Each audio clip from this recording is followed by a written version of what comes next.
ओम श्री गुरुवे नमः। आप सभी को सादर प्रणाम। आइए सुने युग ऋषि का अमृतमय संदेश, भव्य एवं दिव्य योजना, युग निर्माण योजना नामक प्रकरण से आज का 11वां वीडियो संदेश, जिसका विषय है हमारे पुरखे दुखी ना हों। बहुत ही अच्छा विषय है जिस पर युग ऋषि की लेखनी चल रही है। आइए सुनते हैं युग ऋषि का अमृतमय संदेश। हमारे पुरखे दुखी ना हों। बूढ़े लोग निराशा और वेदना से ग्रसित रहकर दुखी जीवन जीते हैं और उनकी ये मनोदशा बुढ़ापे को अपेक्षाकृत और भी अधिक कष्टसाध्य बना देती है और भी जल्दी मृत्यु के मुख में जाने के लिए विवश करती है। भूत उसे कहते हैं जो भूतकाल का चिंतन करके कभी न लौटने वाले क्षणों में खोया रहता है। जो मृतक अपने भूतकालीन घर परिवार का मोह चिंतन नहीं छोड़ सकते, अपने शरीर के मरने गढ़ने के स्थान से ममता जोड़े रहते हैं, कहते हैं कि उन्हें भूत बनना पड़ता है। वे मरघट में रहते हैं और घर वालों के इर्द गिर्द चक्कर काटते रहते हैं। ये कथा, ये क्रमागत का व्यतिक्रम है। ये संसार जल प्रवाह की तरह बह रहा है।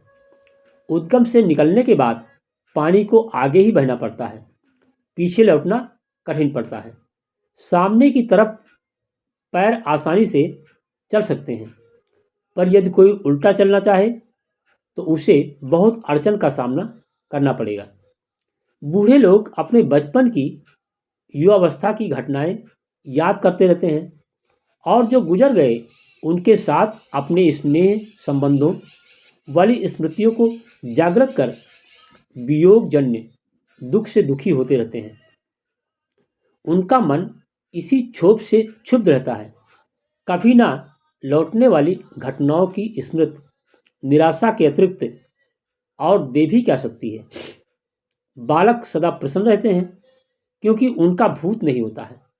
सदा भविष्य की ही बात सोचते हैं और वर्तमान में मस्त रहते हैं। भूत का भय उन्हें न व्यथित करता है, न संतप्त और न उद्विग्न। भूत तो बूढ़ों को सताता है। लोग भ्रमवश ऐसा समझते हैं कि बच्चों को भूत प्रेत लगते हैं। असल में बूढ़ों से ही भूत लिपटते हैं और वे ही भूत बनने की तैयारी में लगे रहते हैं। भूत का व्यर्थ चिंतन व्यर्थ है। उसमें जो शिक्षाप्रद तथ्य हो वे याद रखे जा सकते हैं। खोए हुए धन वैभव का, गुजरे हुए स्वजन संबंधियों के स्मरण में गलते रहने का परिणाम इतना ही हो सकता है कि जो कुछ बचा खुचा है उसे भी खो दें, गंवा दें। बूढ़े यही भूल करते हैं और बुढ़ापे को नीरस, निराश, दुखी और निरर्थक बना देते हैं। जिसे प्रसन्न करना चाहिए, भविष्य की सुखद योजनाएं बनानी चाहिए और अगले दिनों घटित होने वाली घटनाओं को सरस बनाने का ताना बाना बुनना चाहिए। अपनी दोस्ती भूत से भी बूढ़ों से छोड़ देनी चाहिए और भविष्य में खोए रहने वाले बच्चों के साथ बढ़ानी चाहिए। जो बूढ़े बच्चों को खिलाते हैं, उनके साथ खेलते हैं, बच्चों के भविष्य की बात सोचते हैं, उनकी प्रगति के साधन जुटाने का ताना बाना बुनते हैं, वे मानो अपना बचपन फिर वापस बुलाते हैं और वृद्धावस्था में शैशव का आनंद लेते हैं। जो बीत गया सो बीत गया। भूत की सेवा क्यों करें? मधुर और मृदुल भविष्य सामने खड़ा है, उसकी पूजा क्यों न करें? बुढ़ापे का भी भविष्य है। मरने के बाद बालक, किशोर और युवक ही तो बनना पड़ेगा। उसकी रूपरेखा निर्धारित करने और कार्यक्रम बनाने में वे लगें तो आशा से आंखें चमकती रह सकती हैं। बचा हुआ जो समय शेष है उसे लोक मंगल में नियोजित करके दूसरों का सुख बढ़ाने की अनुभूति में अपना मन प्रसन्न और प्रफुल्ल रखा जा सकता है। वृद्धावस्था यदि मर्यादा और गौरव युक्त बनाई जा सके तो सभी लोग उनके अनुभवों के मार्गदर्शन से लाभ उठा सकते हैं।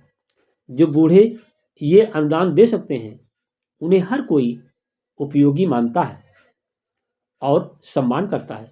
बुढ़ापे की इस सुखद स्थिति को भूत चिंतन से दुखी भी बनाया जा सकता है, अपनी असुविधाओं पर खींचते भी रहा जा सकता है और बच्चों जैसे निश्चिंत प्रसन्न रहते हुए दूसरों की सहायता करते हुए दुखी भी रहा जा सकता है। अपनी इच्छा के अनुसार जो भी रास्ता अच्छा लगे उसका चुनाव कर सकते हैं। ओम शांति। युग निर्माण योजना दिसंबर 2001 पृष्ठ 2। प्यारे मित्रों, ये विशेष सारगर्भित संदेश अभी आप सुन रहे थे युग ऋषि का। प्यारे मित्रों, युग ऋषि ने वृद्धावस्था से संबंधित 7 पुस्तकें विशेष लिखी हैं, जिनका टाइटल कुछ इस प्रकार है: स्फूर्ति और मस्ती से भरा बुढ़ापा, युग साहित्य नंबर 1। दूसरा है बुढ़ापे से टक्कर लीजिए, और तीसरा साहित्य है सार्थक एवं आनंदमय वृद्धावस्था। चौथा है सम्मान के पात्र हमारे वयोवृद्ध। पांचवा है उनसे जो 50 के हो चले। छठा है जीवन का उत्तरार्ध लोक सेवा में लगाएं। सातवां है मरे तो सही पर बुद्धिमत्ता के साथ। तो हमारे आत्मीय परिजनों, आप सब भी आने वाले समय में अपने को व्यवस्थित करने के लिए इन 7 पुस्तकों को आप अखिल विश्व गायत्री परिवार की जहाँ कहीं भी शाखा हो, वैसे हर जिला मुख्यालय में शाखा उसकी होती है, गायत्री शक्तिपीठ है, वहाँ पर साहित्य स्टॉल है, जहाँ भी आप रहते हैं वहाँ संपर्क करें और जा करके इन किताबों को लेकर के पढ़ करके अपने जीवन को आनंदमय बना सकते हैं। इस वीडियो संदेश को ज़्यादा से ज़्यादा अपने इष्ट मित्रों तक शेयर करें, लाइक करें, कमेंट करें और इसे अपने आचरण में उतार कर अपने जीवन को सार्थक बनाएं।